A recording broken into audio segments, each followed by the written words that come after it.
Thank you so much for joining me for today's episode of the Daily African Proverbs.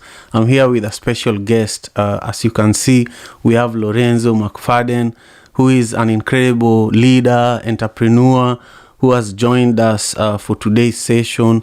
I'm really grateful to all of you who have joined us on Clubhouse and all of you who have joined us on YouTube. I want to pin the link to the YouTube conversation at the top of the Clubhouse room so that, you can all join us there, and you can subscribe to the channel as well. Our conversation today is going to be guided by an amazing proverb from Angola. And this proverb says that labor has sure reward. Labor has sure reward. And there's no better place than Angola for us to get this, proverb from. Angola is a country that is rich with minerals, but it has gone through a lot of turmoil historically. Angola has some of the biggest oil deposits in Africa, but they've gone through one of the longest civil wars and instabilities, and elections there are always unpredictable. But still, the words of wisdom we get from there are really relevant to all of us, no matter where we are in the world. What we are seeing today from Angola, labor has sure reward, is definitely beautiful and something we can learn from. So today's structure of the show is going to be great because we have a special guest. I'm quickly going to share the 3 nuggets of wisdom inspired by this proverb, and then you are going to learn about our guest today. You are going to learn about his own perspective about this proverb. You're also going to learn about a childhood story from Lorenzo, something that still inspires him as a leader today. And then you're going to learn more about the work that he's doing as an entrepreneur, with multiple initiatives under his belt. You're going to learn about some of his highlights, and his biggest accomplishments. And then we are going to invite a few questions and comments from the audience. And then you will hear how you can all stay connected to Lorenzo after today's conversation. So without further ado, I'll just repeat the proverb one more time. It says, labor has sure reward. And the first nugget that we will get from today's proverb is that hard work pays off in the long run. You might be putting in so much work right now, feeling frustrated, feeling, undervalued, but you just need to keep working on it. Even Eliud Kipchoge, who is from Kenya and is the greatest marathon runner, says that, before he wins a marathon race, he runs multiple marathon races, and it requires a lot of hard work. So keep grinding.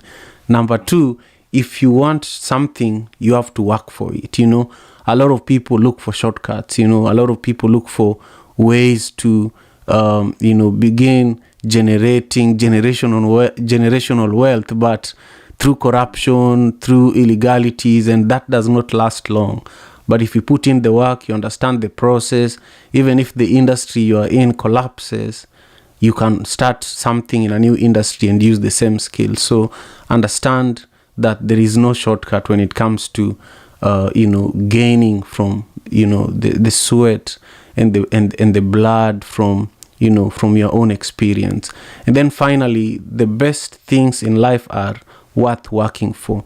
Once you understand what your dream is and what your vision is, just put in the work. Close your eyes, stay focused, and put in the work.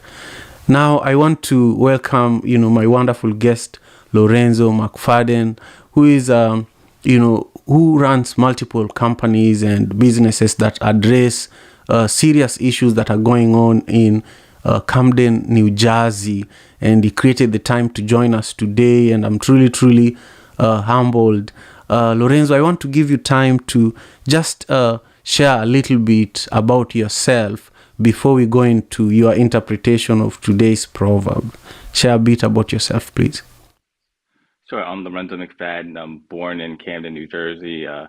grew up it's an impoverished community, it's very under-resourced, but through that experience, I was able to find a lot of support from my family, the community around me, and I was able to go to college down at Morehouse in Atlanta, Georgia, and then I was able to take those next steps and just figure out how I could come back to that same community and really have impact. And that was something that was always important to me throughout my journey. And just seeing what people had experienced and wanting to hopefully just be a part of addressing those issues. Wonderful. Thank you so much. Thank you, Lorenzo. I also grew up in Manyata, which is one of the roughest neighborhoods in Kenya, where, survival was really for the fittest. And I can totally relate to, the community that you grew up in, but also the work that you're doing, where you're using entrepreneurship as a means of helping others get out of their situation. And the work you do reminds me a lot about what my mother did to help somebody like me get out of the slum. But I want to first bring you to this African proverb that we are discussing today. I feel that it really relates to the work that you do. Labor has a sure reward. I want you to share with us your own perspectives, what this proverb means to you, and then we will deepen our conversation after that. Sure. Well, first I have to say that the three nuggets you shared were phenomenal. I mean, they just really spoke well to the heart of, I think, the proverb. But I would add, just in my own words, that it's the experience that you get from working that ends up being that reward. And we can't look at it from the standpoint of, I'm trying to get to this end point, because a lot of times you're going to miss that mark if you're an entrepreneur. That's part of the journey, but the reward is the experience. The reward is when you go into it next time, you have that knowledge and understanding. You're taking wisdom with you as you take those next steps. So being able to just know that now I won't make that mistake again, hopefully, can be just really powerful as you're an entrepreneur and trying to move forward. And I think once you have an experience, also, it scientifically you're creating a new neural pathway in your brain.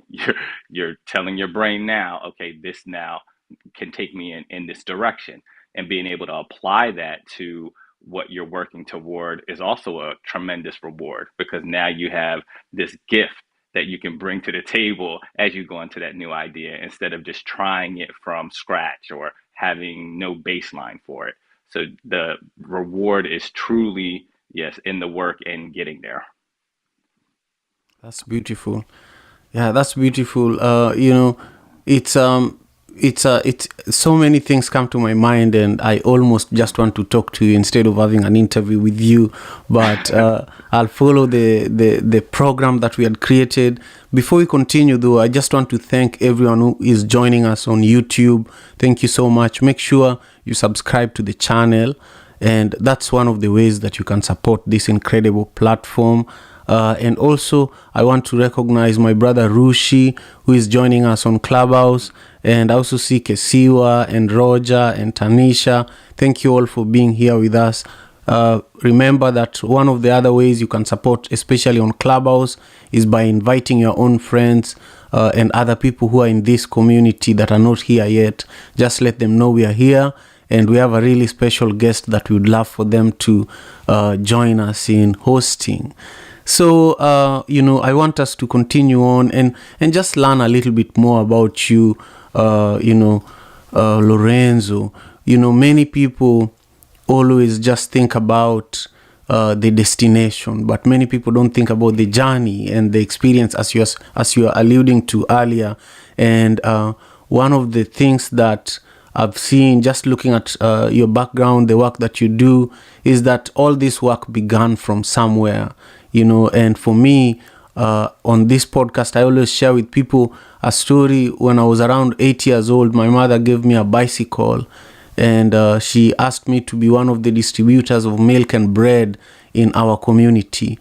So every day before school, I would, distribute milk and bread in the slum, and I learned a lot. I built a network, and that network helps me until today. A network of shopkeepers, business owners, manufacturers that I connected with, because they used to see this little kid on a bicycle every day, and they were like, this guy needs some support, And I want you to share with us something that keeps you awake every day, keeps you inspired even today as a great entrepreneur that you've become. I have to start with my father, and just honor the fact that he really put me in a position to be an entrepreneur through seeing him and just being able to experience him as my father.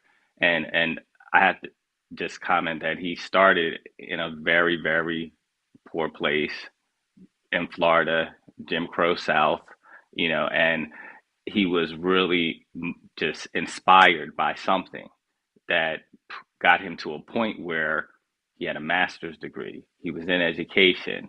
And by the time I came along, I had all these great examples just in him of what was possible, to see where he started from and then to see him doing all these different things. And I think where the entrepreneurial piece crosses over really is that, he was in education, but he was always doing other things. Like he was president of the school board at one point. He was a mercantile license inspector. He was building patios and decks in the backyards with people. I'd watch him ironing his clothes while he was watching the football game, because he was a tailor at one point and he could do his own alterations. And seeing all those skills and all the different things he could do and how he was using them, just I know it put something in me and it inspired me. And so it made me think about work differently and how I approach it, as well as just my life as far as the type of work I would do. Because even within all of that work, he had other things he was involved with that involved leadership, but also giving back. I can remember being a youth, he was a part of Kappa Alpha Psi fraternity, and he was a leader in that fraternity. And so helped organize it was a turkey giveaway around Thanksgiving, and they would do like these baskets, and he made me part of that experience so that I would see what that meant to people, and understand how fortunate I was to not be in the position that he probably grew up in. And so that just drives me, it motivates me, and I just have to, yeah, just really be thankful and honor, that he just had that drive, because he didn't have to. It was more real for me, because he gave me that vision. But seeing him do it, and I said, well, how can I not do it? I feel like I have a responsibility, I'll say, to now kind of take it on and go to the next level. Wow, wow, wow, wow. I love it. I love it. The influence of parents, especially fathers. This podcast was also inspired and is also grounded on fatherhood. And that's especially because I know that I'll always be a father. I have 3 beautiful daughters. But also at the very beginning of this podcast, if you listen to the first, 12 episodes, it's really about, fatherhood, but also mental health around fatherhood. I'd lost a friend, and that's part of, I lost a friend to suicide, a very, very successful filmmaker, very, very successful father, and also a well-decorated U.S. Marine. But, all of a sudden, he could not be found. We had to try and help his wife find him, and after a few weeks, he was found in a bed and breakfast somewhere in Vancouver, Canada. And it was a shock in our community here in the Pacific Northwest. And, since then I wanted to just speak up as a father. And so you speaking about your father and how he impacted you through the work that he did is really, really incredible. But I want to just let our guests know that my special guest today, Lorenzo, is really, really a well accomplished entrepreneur. Lorenzo was a business analyst for Fortune 100 companies, is now a co-founder and director at a mental health facility. He's a VP, he's a co-founder of a vocational school, college actually, and is also amongst the first in the state of New Jersey to own a marijuana dispensary and cultivation. This is like the future of business. If you think about Africa, many countries are still even figuring out whether they should legalize marijuana or not. Luckily, here in Seattle, it's legalized, and we can talk a little bit about that in a moment. I didn't have this in our program, but I feel that what you're doing is cutting edge, and we need to create some time to talk about it. Now that we want to talk about your accomplishments, as an entrepreneur who has a greater vision, your work is impacting more people than yourself, So I just want you to, first of all, share with us, how did you become one of the first in your state to own a marijuana dispensary and cultivation, and talk to us about how you're positively impacting your community and really the world through your social justice initiatives, your training, your job training, the job opportunities you're creating, and the restoration that you're offering your community members. Just pour all of it out. We want to hear everything. Wow. Okay. No. Well. First, I'm humbled just by the introduction and your kind words, and I just again appreciate the chance to talk to you and your audience. Uh, the I'll say philosophically, I've always tried to have my work reflect who I am as a person, and I've always just wanted that to be really clear and evident. So when I look at the Thrive Network, where we started primarily providing um, mental health services for traumatized children and their families, and so often we had cases that were in the news where we were dealing with children who had really been in just severe situations. And I mean, to give some examples, I'm talking about like a child in one room while a parent's being murdered in the other, and they're walking in and and then they're dealing with law enforcement and they're dealing with all these other entities. And we're coming in trying to help and stabilize those situations because we have people who specialize in play therapy, art, drama, because at that point talking is not the way to get there. You need to be able to figure out how to communicate with that child in their language. And so, we really focused on using those things to help them tell their story. And they use the play, and you'll see the narratives build out, and and we get to see how they're able to process the information.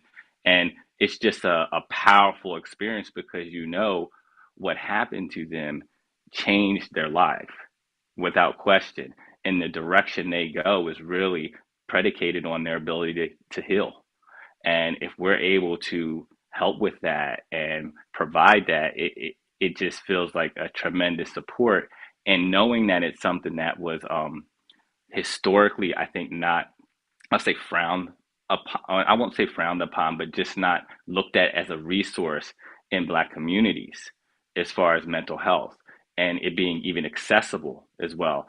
So we wanted to make sure that Medicaid was a way to offer our service. So anyone can get access to it. And, it's key because it's hard enough to get people to buy into a concept. But then if there's another barrier, they'll never get there. So you want to make sure you're removing as many barriers as possible to help people. And so that's really the premise of where it started. We've expanded it to families. Now we're, working with military. We're actually doing training as well on just like inclusive workspaces and things like that. And it's a mental health first aid, just making sure people do have language to communicate if someone's struggling and ways to get them support. So, we've been focusing on a lot of things that I think even the pandemic has made more relevant because I think people are struggling a lot more with the separation, even our children, having to kind of go through this different experience in school.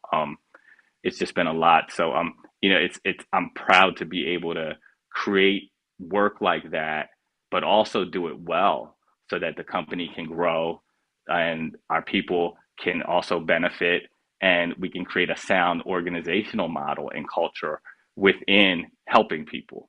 And that's kind of at the premise of where I'd like to sit, just trying to figure out how I can keep helping people and building things. And then, with American Training Center, that's where I was able to, start looking at the work side, the workforce development side, and saying, okay, let's look at some basic needs for people. And, if people are able to now process the information or think, or we've dealt with the mental health, now let's look at the other things that people need to be able to move forward and be positive, contributing members of society. And one of the other things is just being able to, you know, feel like you can get out there and work for yourself and you can make a living. And most people want to do that. It is not that people are just sitting home not wanting to work. You have some examples of that, and you have some people who have been through enough bad experiences that they end up in that place. But people don't are not starting in the place of not wanting to work, not wanting to contribute, not wanting to feel accomplished.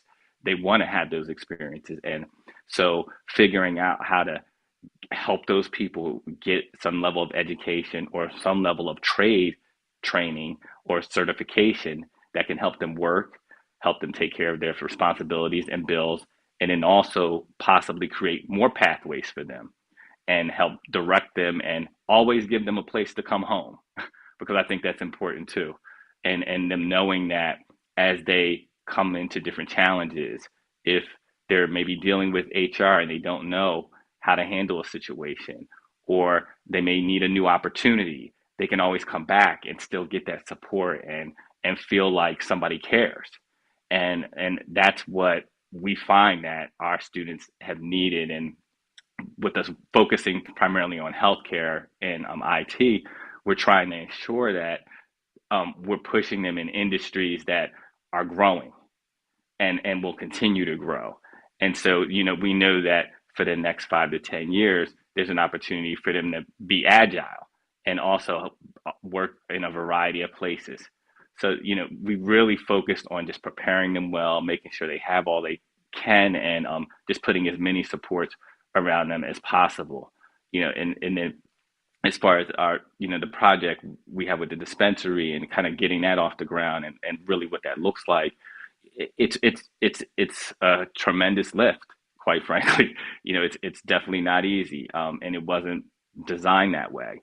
There have been a lot of barriers to getting to the finish line and getting things established. And to be clear, though, there were two things that really drove me around it, and one was understanding that I knew families were literally moving from state to state to try to get access to marijuana for medicinal purposes for their children often, because it was helping them manage seizures and things like that.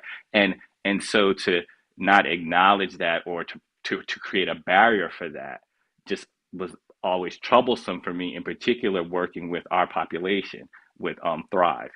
Um, and then just understanding that there was going to be a portion of the funds, and we were setting aside 5% to go back to the community, and that was just part of our arrangement. So we knew that when our building went up and when we were operating, there would be income that will be helping to develop and grow the community around us, and I would be able to really help direct a lot of that. And so that excites me, because I realize that can have a lot of power and impact in the community. It can help people just have hope, and it can help to really diffuse and get rid of this idea that, oh, the people weren't trainable, or people didn't want to work, or they're just not capable. No, it's the people are there, they want to work, they're capable. You need to make a real effort to meet people where they are and not have an unreasonable expectation of where they're starting. And so I like to look at that piece and just ensure that people are prepared before they take that next step. So, it's the I say the biggest success or accomplishment is being able to really build and create while helping people and still then paying people who help people and then expanding and building those networks, because I think that's how we really move the needle. You know, to for an individual to say, I'm just going to hop out here and change the world, well, that's pretty ambitious and might be a little narcissistic, but I think being able to think, okay, well, I believe though that there are enough other people who care about what's happening and who are looking at the world and seeing all. If if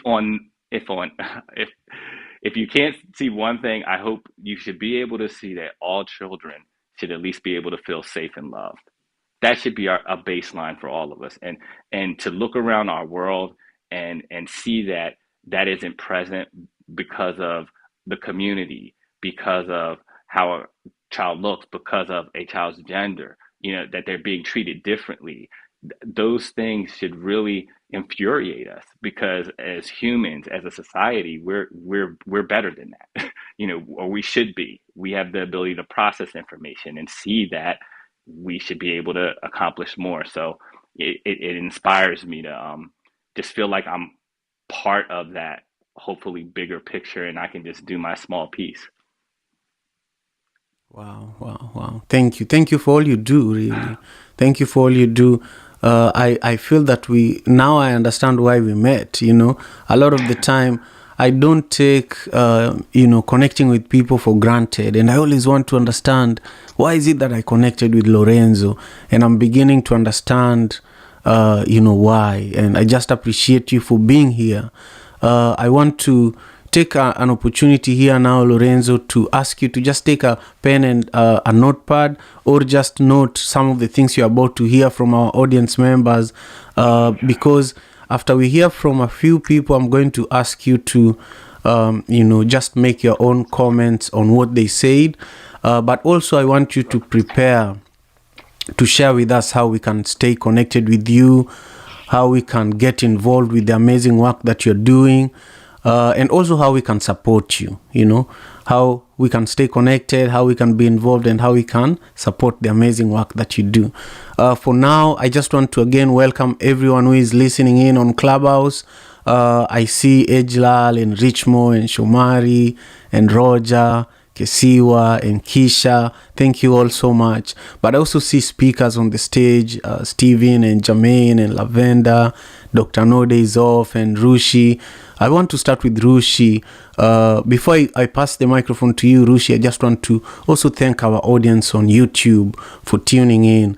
I want to know who is watching. Share in the comments where in the world you're joining us from, and what is it that you're picking from today's proverb from Angola. The proverb says that labor has a sure reward. So share in the comments what it means to you and where you're joining us from. Now let's hear from Brother Rushi, who is an incredible entrepreneur as well, and also supporter of this work that we are doing here. Brother Rushi, share with us where you are joining us from, what today's proverb means to you, and also any comments to our incredible guest today. No worries, Simon. Thank you for the opportunity to speak my piece. I'm calling from Charleston, South Carolina today, which is where I live, my hometown. Yeah, this I think around as far as the proverb, I feel that the guests and you have really summed up what the proverb really speaks about. When I think of this proverb, labor has a sure reward. It's verbatim, verbatim. Those words tell all that really needs to be said. Sometimes the reward that we want isn't the reward that we get. I think of someone who may dig ditches for a living. They may not get the reward of compensation that they want. Maybe they were thinking that they'll be rich by digging these ditches. They may not get that, but they will receive a strong body. They'll have muscles. So you never know what the reward is sometimes as far as the labor you put in. A beautiful woman, a lady, she will have birth. She will go through intensive labor. And that pain, after the pain is over, she's left with something, that a baby that will give her joy for a lifetime. Also, labor also doesn't always have to be physical. It can be emotional, it can be spiritual.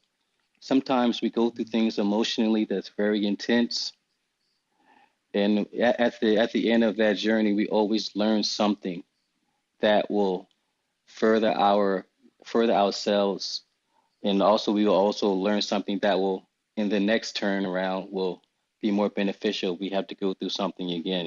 The experiences that we gain from labor is the real reward. And sometimes we just don't know what that reward is going to be, but surely there is some sort of reward that will be uh, that we will benefit from labor. So we always have to keep going through the trials and tribulations that are put upon us. And I think the guest really is a very influential topic today as far as what he's talking about, and it's very nice to hear about how his father impacted his life, and that's something that we should all think about, how we impact the lives of others through the labor that people see us put forth. It's so rewarding to see someone putting in the work, and once that work's put in, you get to see the rewards, and it also gives us more incentive to keep going. So I appreciate all the information, and I shall leave it there. Thank you for the time, Simon, and the guest. Thank you. Thank you, my brother Rushi. I appreciate you. Again, Rushi is truly, truly someone that I have so much love and respect for. He's someone that I've also traveled to Africa with. So when I hear what you say about our guest and about the proverb today, I just appreciate it a lot because I know it's coming from the heart. But now I want to quickly bring on Dr. Nodezof, who is also another amazing supporter of the African Father in America podcast. Dr. Nodezof, how are you? Where are you joining us from? And just briefly, what are your perspectives, either on the proverb or on the conversation with Lorenzo McFadden's, our special guest today? Hey Simon, what's been going on, brother? I am doing super fantastic. I'm calling here out of Virginia, where I live now, here on the East Coast, and I appreciate of course, all of the uh, information that you always put out. I share that on my company website too, for your benefit and for everybody else's benefit. To learn about these African proverbs. Um, and this one is just so simple and so concise. There's really nothing needs to be said about it because, labor is a reward. It doesn't matter what kind of labor it is. I had a mentor that always taught me, and I've been repeating this for the last 15 years, but I had a business mentor that always taught me something saying, if it's easy, it's sleazy. And 9 times out of 10, well, I'm not even gonna lie. 10 times out of 10, it's exactly what it is, right? If it's that easy to you, you're gonna have to work for your success. You're gonna have to work for your reward. You're gonna have to work in some shape, form, or fashion, whether it's mentally, physically, or spiritually. You're gonna have to work for it, right? If we never had to work for anything, then we'll always gain everything we always wanted, right? It doesn't matter to me, you know. I am a Christian, but I've studied other religions, other, denominations and everything like that. And I sit here and I tell you, I haven't known any deity or any supreme being to just automatically give everybody everything they want. There had to been some labor involved before they got the reward that they were asking for in the first place, right?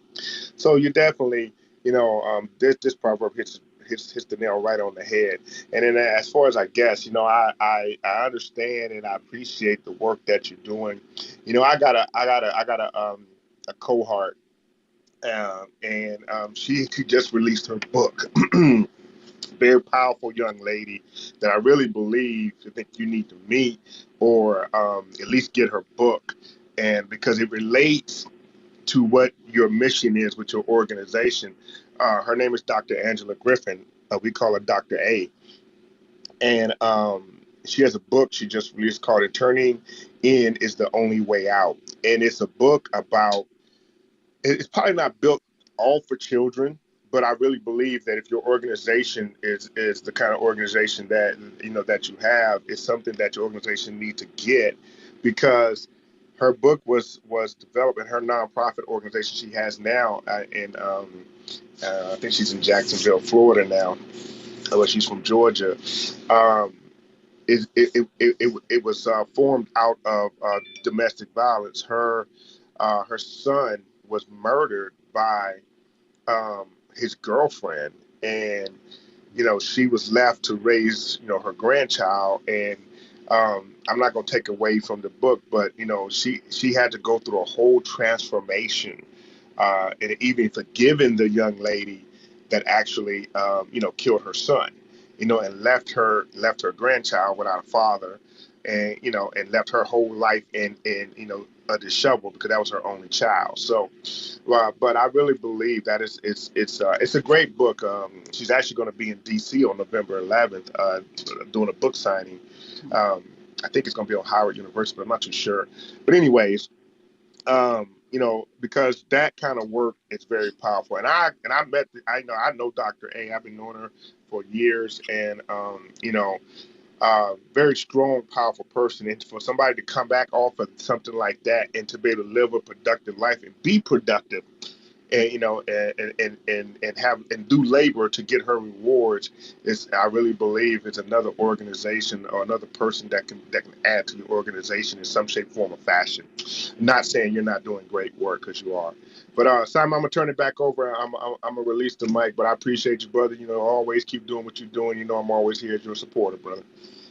Thank you. Thank you so much, Dr. Nodezov.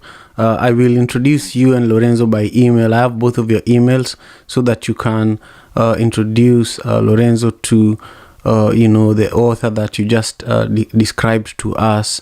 And now let's bring on Lavender. Lavender, how are you? Where are you joining us from? And what are your thoughts on the proverb or the conversation with our special guest, Lorenzo McFadden?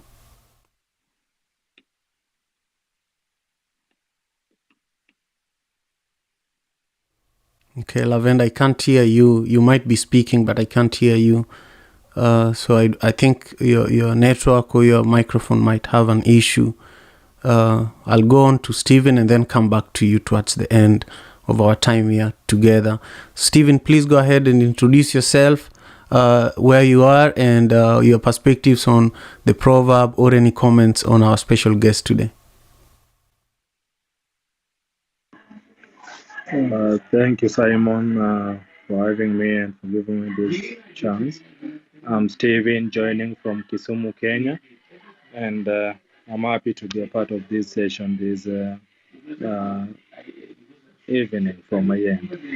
I would like to appreciate today's guest, and also just to pick up from Daktari's point about labor being a reward. And my understanding from this proverb is from your struggles you have an expectation. So from every effort or every endeavor that you put your energy into, you definitely expect a feedback or a result from everything you put your energy out or you set out to achieve. So to me, I would just like to concur with Daktari that labor indeed is a reward, and it's a reward coming from the result of every effort that we put out in everything that we do. Thank you, Simon, for having me. Thank you so much, Steve. Let's hear briefly from Richmo as well. Richmo, how are you? Where are you joining us from? And what are your perspective on today's proverb or our guest? Hey Simon, great to be back. I've been away for a while, but I've not been distant from the messages that I keep getting, the updates. This is great. The topic is so timely because it sees me at a place of reinventing or diversifying. So maybe my points to this: first and foremost, a great panel, great individuals on this particular topic. I really honor you all and appreciate all the gems that you're dropping. Thanks, Simon, for having such great people.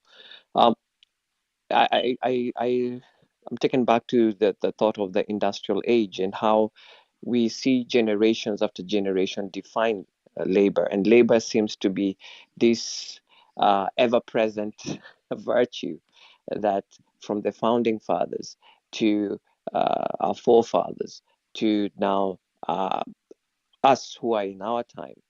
Labor seems to constantly be there and staring right at us and asking us, what is your response for posterity? So I think of the industrial age and I think of now in this information age.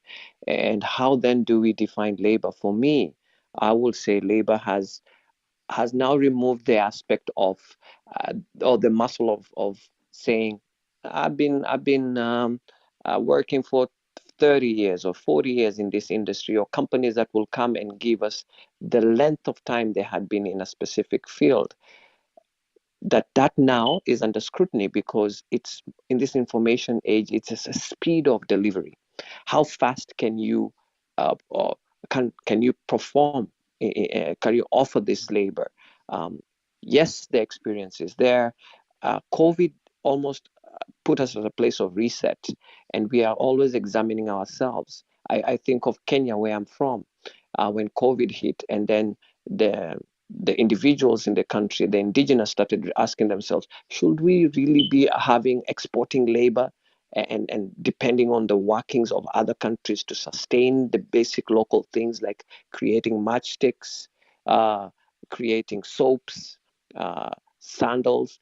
Can't we challenge our inner selves and resurrect the sleeping giants of innovation and creativity?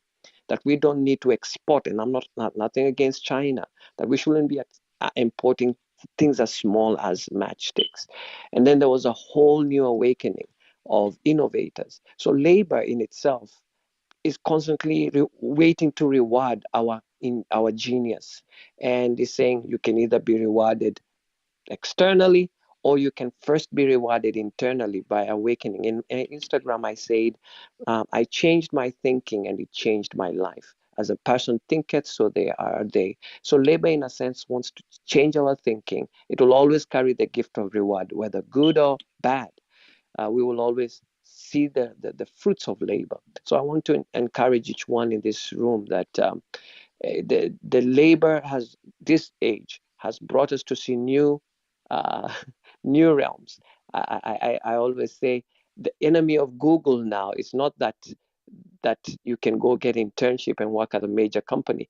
The enemy of Google is the free services that we see from social media, that free rewards. We talk about putting your labor in social media, which necessarily is not an employer, but it can reward. It can reward in various means like YouTube, and I end it there. That when we search closely and see platforms that have a hidden benefit and just causing us put in a little bit of effort, and the enemy of cost is free. And so look at what the social medias have done. They are rewarding us. Oh, you don't have to pay anything to be on Instagram or YouTube, but you can have heavy rewards if you put in the content, if you put in the reward, if the time of labor and your speed of delivery. You are in this time of age. Let's quicken our innovation. Let's awaken each other, and we will hear this conversation more often. Richmo, and I land my plane. Thank you so much, Richmo. Our last guest on stage is going to be Stella. Then we'll bring it back to you, Lorenzo, to just summarize what you heard and then share with us, the three things I asked you earlier. How we can stay connected, how we can stay involved, and also how we can support your incredible work. Stella, how are you? Where are you joining us from? And what are your perspectives on today's conversation? Hi Simon. Hello everyone.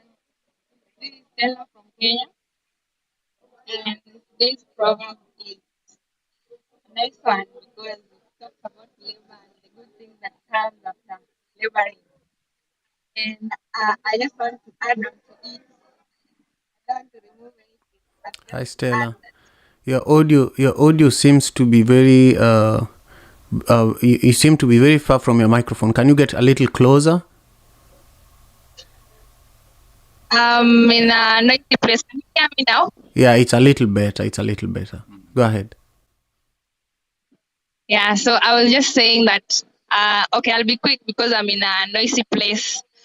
So I wanted to add that labor is a natural process, and I think that's why it rewards you when you actually labor, go through it all, and put in all the energy and all the effort.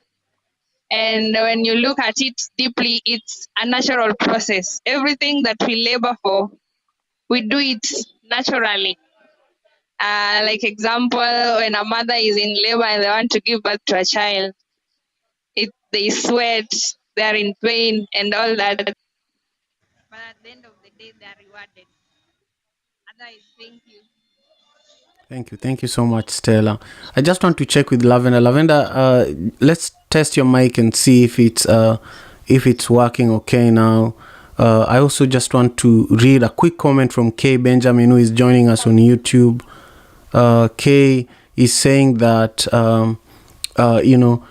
she's in Arlington, Virginia, and when she sees laborers in Africa, including children in poverty, we must work with corporations to ensure they receive good wages, etc. And she's also saying she wanted to contribute her voice, but she was unable to speak on the stage. Thank you again, Kay, for your continued support. Lavender, I'll just check in with you one more time before we come back to my special guest.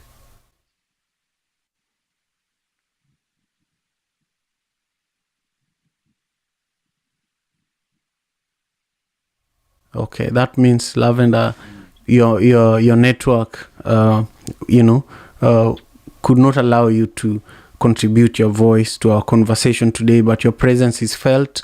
And quickly, I just want to thank Jay for joining us, and Mama Yama for joining us, Lana, and all our guests who have been here with us the entire time during our conversation. For those who don't know, I'm actually live on YouTube, and I have a really, really special guest here with me today. I'm with Lorenzo McFadden, who is doing amazing work in Camden, New Jersey. And, we've learned so much about him. We've learned, his own perspective on this proverb. We've learned about, how his father inspired him, through the entrepreneurial work that his father was doing. He learned so much about what he's now doing to serve, many, many people in his community through the companies and organizations that he's a part of, and also that he co-founded. But now we want to hear what Lorenzo heard from you. Lorenzo, is there something that inspired you from what you heard our guests share? And then share with us really how we can stay engaged with you. How can we stay connected, involved, and support your work? Yeah, I would just comment on the idea of how labor evolves. And labor, I think, is just going to continue to change as technology continues to be a primary driver. What work looks like is just going to be different. Of course, things still have to be manufactured, but how that looks will be different. And so, understanding that the labors may change from physical to mental or may look differently, it's still going to be there and there's still going to be that ultimate reward of a benefit. So, I think I was able to really hear that encapsulated well from all the people who called in and just shared. So I appreciate them taking the time to do that. And then as far as being able to just stay in contact with me, of course, I'd love to have anyone just visit our website for the Thrive Network. That's where we do the mental health work, and we're providing that support to children and families. That's www.thethrivenetwork.com. And then I have my organization that really is the private vocational school, and that's where we train medical assistants, frontline IT workers, actually even train on cryptocurrency and things like that. And that's at American Training Center, which is www.amtrainingcenter.com. Both of those sites will allow you to be able to get in contact with me or anybody at the organization just to get more information and figure out how you can possibly maybe get training or be involved. Thank you. Thank you so much. Now that we've come to the tail end of our time together, Lorenzo, I'm curious, is there something that I didn't ask you that you want to share with us today? Simon, the questions you provided were so heavy. I actually was a little intimidated hopping on for a minute. So, no, Simon, you definitely took a really deep dive and, just made me, well, just be as authentic as I could be. So thank you for those just wonderful questions and just for the time. I really appreciate it. Thank you. I appreciate you too for making the time out of your busy schedule to be here with us for the African Father in America podcast. And I also deeply appreciate our audience members who joined us on YouTube. If you haven't subscribed to the channel on YouTube, please do so. And if you're on Clubhouse, I just want you to know that you're very special. You're deeply appreciated. If you haven't followed the African Father in America Club on Clubhouse, this is also a chance for you to do that. With that, we are wrapping up our session today. Lorenzo, have a wonderful day and all the best with the amazing work that you're doing to serve humanity. Thank you so much. Thank you as well, Simon. This was great. An honor to be here, and keep doing the great work you're doing as well. African Father in America. Tujikaze, tujikaze, jikaze. Tujikaze, tujikaze, jikaze. African Father in America.